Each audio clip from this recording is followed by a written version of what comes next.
vida que nos sigue y sospecha con nosotros. Sean bienvenidos a esta nueva y sospechosa entrega, en la que analizaremos la que Gilles Lipovetsky llama la era del vacío. Somos sospechosamente una apuesta por el pensamiento crítico. Bienvenidos.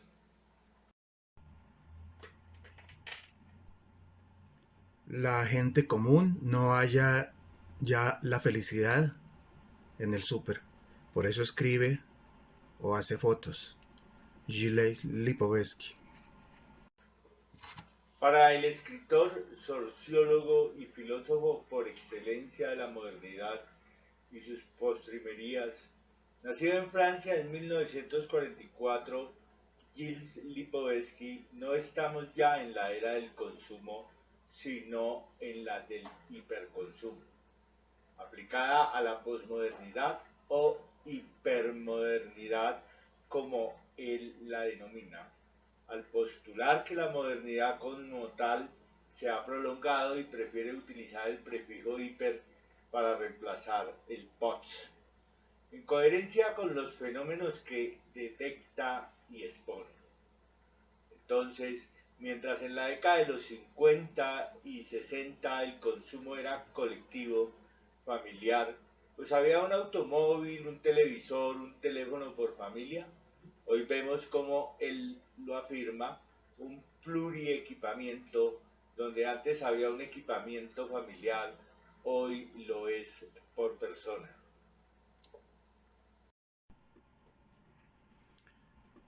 El consumo se ha hiperindividualizado y esa hiperindividualización obedece, según él, a una desalineación, una desincronización de los modos y estilos de vida posmodernos. Lo que antes a través del consumo se hacía para ostentar o aparentar algún estatus frente al entorno, hoy se usa para satisfacer intereses personales como placer, aventura, emociones, en fin, buscar más contacto con quienes nos rodean. Se ha pasado del capitalismo de producción al capitalismo cultural. Se pasó de ser consumidores de estatus a ser consumidores emocionales. En el imperio de lo efímero, la era del vacío, transmutada ahora en hipermodernidad, plantea conclusiones catastróficas, apocalípticas, pero para algunos analistas esas afirmaciones que surgen en la mente cuando se lo lee, cuando se lo escucha, se perciben más bien como algo positivo e integrador. Pues aunque al leerlo se ve cómo la cultura y el arte se han convertido en productos y negocios de mercado, divisas, al oírlo da a entender que la motivación económica no mata la creación, sino que por el contrario ha traído una muy positiva desjerarquización de la cultura, al conseguir que el arte no permanezca envasado en los museos, sino que impregne nuestro mundo común, tal y como hoy sucede. Nuestras emociones se han convertido en algo que el comercio maneja a su antojo, pero para él también resulta positivo, pues esto nos ha permitido la posibilidad de elegir e innovar. Al hablar de capitalismo artístico, dice que este ha estetizado nuestra alma, entendiendo por estética su sentido original griego, es decir, tocado por las emociones, la percepción, la sensibilidad. Afirma que vivimos en un mundo estupendo, pero admite también que muy pocos tienen el dinero y los medios para disfrutarlo, siendo cada vez los menos. Mientras los demás seguimos luchando contra la ansiedad que producen el hiperconsumo, los estímulos recibidos por la publicidad, la inmediatez y la falta de educación. La vida actual gira en torno al consumo y la conmoción de la sociedad por la masificación del consumo hace que emerja un modo de socializar e individualizar que rompe con lo instituido durante los siglos XVII y XVIII.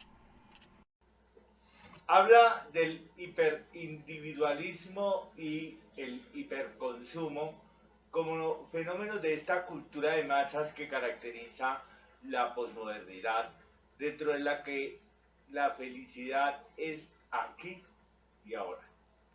No hay mañana, o no preocupa, puede esperar. El éxito se alcanza cada día y el no lograrlo induce una sensación de soledad y fracaso frente a los conceptos y parámetros impuestos por la sociedad postmoderna. Y esa soledad es un fenómeno muy común, a la vez que compartido, y tan común que debe ser tratado de diferentes formas. La tendencia al hiperconsumo es más que buscar la adquisición de bienes y servicios aquí y ahora. Hay implicaciones de tipo personal que también deben ser tratadas y estudiadas con algún grado de rigurosidad. El hiperindividualismo que se manifiesta en la sociedad posmoderna con el surgimiento de un ser hiperlibre, un superser humano que no busca la ayuda de otras personas, pues no la necesita para lograr sus fines. Es narcisista, autónomo, egocéntrico y siente que todo lo puede aquí y ahora. Antes, por ejemplo, se necesitaba del médico para controlar su tensión arterial, pero hoy con la ayuda de un tensiómetro electrónico, él mismo lo puede controlar.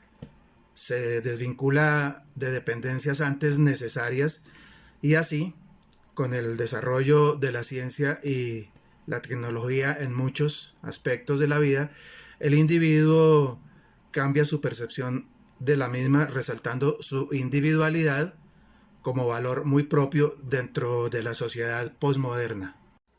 Surgen además dos interesantes fenómenos en cuanto a la individualidad.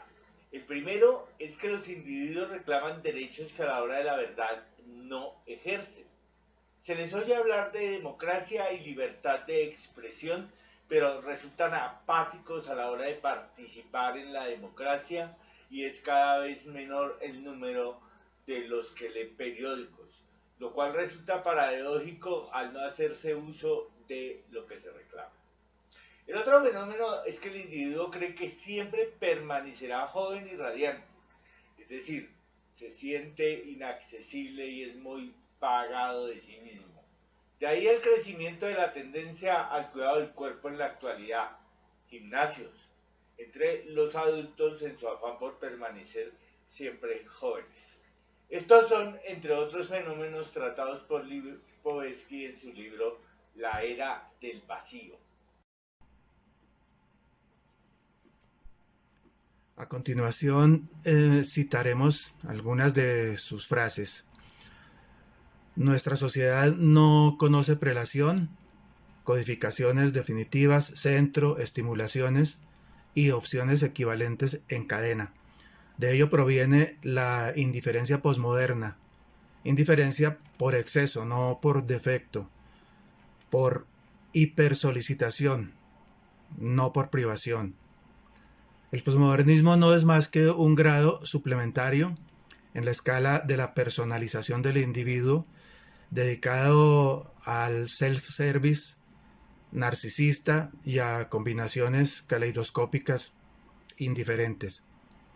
La autoconciencia ha sustituido a la conciencia de clase. La conciencia narcisista sustituye la conciencia política. La civilización tecnicista necesita de una ética del futuro. Frente a las amenazas de destrucción de la vida hay que reformular nada menos que un nuevo imperativo categórico: no comprometer las condiciones para la supervivencia indefinida de la humanidad en la Tierra. Desde hace más de un siglo, el capitalismo está desgarrado por una crisis cultural profunda, abierta, que podemos resumir con una sola palabra: modernismo, esa nueva lógica artística a base de rupturas y discontinuidades que se basa en la negación de la tradición, el culto a la novedad y al cambio. Nuestra sospechosa hipermodernidad y nuestra sospechosa y ya casi eterna caída en el vacío. ese eterno afán de la clase que a lo largo de nuestra historia nos ha gobernado, entre comillas, luchando denodadamente, pero por hacerlo de espaldas al país, buscar copiar modelos económicos y fórmulas que por funcionar en otros ámbitos y entornos suponen que también lo harán en el nuestro, ha dado como resultado el que hayamos sido conducidos a una sucesión de fracasos en la mayoría de los aspectos. Baste si no, al mirar frentes como la salud, la educación, las obras de infraestructura, la seguridad, en fin, se ven las fehacientes pruebas de ello. Esta clase se ha preocupado siempre por mantener todos los privilegios que el haberse autoarrogado el derecho a gobernarnos les ha concedido, y a los que no están dispuestos a renunciar, así tengan que llegar hasta donde crean que deben hacerlo. Han apelado al genocidio, al despojo de tierras, los magnicidios, parece que nada los detiene. Con el pretexto de impulsar el desarrollo del país, abrieron las puertas al modelo neoliberal en la economía, que solo ha traído progreso y riqueza a sus bolsillos, pero necesidad, hambre y pobreza al pueblo en su gran mayoría. Pues dicho modelo, al privilegiar al mercado y su libertad, ha transformado los derechos fundamentales que el Estado como tal debería garantizar a sus ciudadanos, y está en la obligación de hacerlo. Lo transformó en negocio, convirtiéndolas en mercancías a las que cada vez más pocos tienen acceso. Apertura económica, tratados de libre comercio, ingreso a organizaciones internacionales que supuestamente propenden por establecer políticas de desarrollo y mejoramiento de las condiciones de vida en las sociedades de los países que las integran. Han ido presionando paulatinamente al Estado para liberarlo de las obligaciones que le competen y trasladarlas al sector privado. En el sector de la educación, este hecho se ha evidenciado al ver cómo el Estado congeló los recursos destinados a la educación pública superior, mientras los ha trasladado a las instituciones privadas a través de programas como Serpilo Paga, en detrimento de las públicas, a las que les ha tocado ver cómo sus edificaciones o se derrumban o tienen que ser demolidas antes de que eso suceda. Se han visto en la necesidad de autofinanciarse, estableciendo matrículas que no todos los aspirantes a ingresar en ellas están en condiciones de asumir. En la salud, si bien al adoptarse el modelo que la maneja, su intención era buena, de buenas intenciones está lleno el camino del infierno, dicen, se fue convirtiendo en un muy lucrativo negocio para todos aquellos grandes dueños de capitales que vieron en él la posibilidad de seguir incrementándolos. La salud y la vida de las personas se convirtieron así en mercancía. Obras de infraestructura como carreteras y vías, hospitales, universidades, escuelas, en fin, los recursos destinados a ellos desaparecen como por encanto. El encanto de los corruptos que se quedan con ellos. Cada gobierno ha vendido a los inversionistas privados cuantas empresas públicas le ha dado la gana, esgrimiendo argumentos válidos solo para ellos, y el dinero de dichas ventas, que debía destinarse a la inversión en los rubros mencionados, desaparece igualmente en los bolsillos de los gobernantes de turno y sus equipos de gobierno. Entonces, se torna comprensible, entre comillas, el interés por servir al país, con el que cada 4 años disfrazan su ambición y su codicia.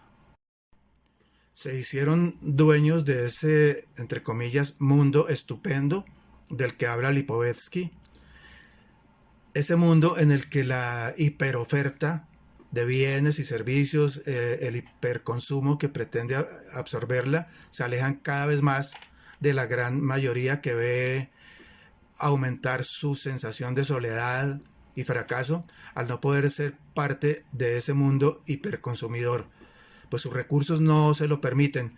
Entonces, esa necesidad de exaltar su individualismo y sentir que se alcanza ese éxito que ve como exigencia que esta sociedad hipermoderna le impone a diario, convierten a esa gran mayoría en seres angustiosos y frustrados. Nuestra sociedad recibe todas las veces que le quepa el uso del prefijo hiper. Sociedad hipercorrupta, compuesta por instituciones hipercorruptas con funcionarios hipercorruptos. Un Congreso hipercorrupto, un presidente hipercorrupto, una hipercorrupción enquistada tanto dentro del sector público como del privado y hasta dentro del ciudadano de a pie, que ve cómo obtener ventajas todas las veces que puede.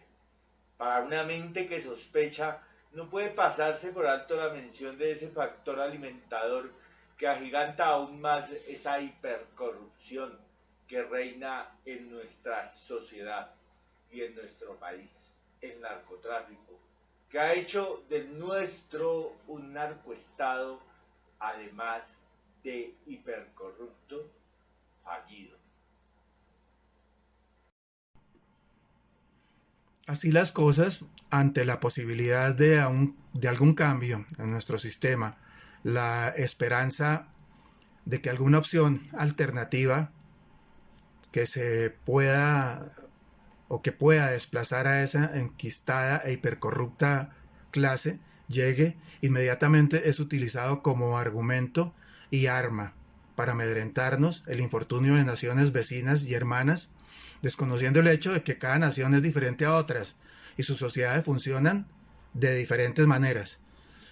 En una mente que sospecha surge entonces esta analogía para describir la situación.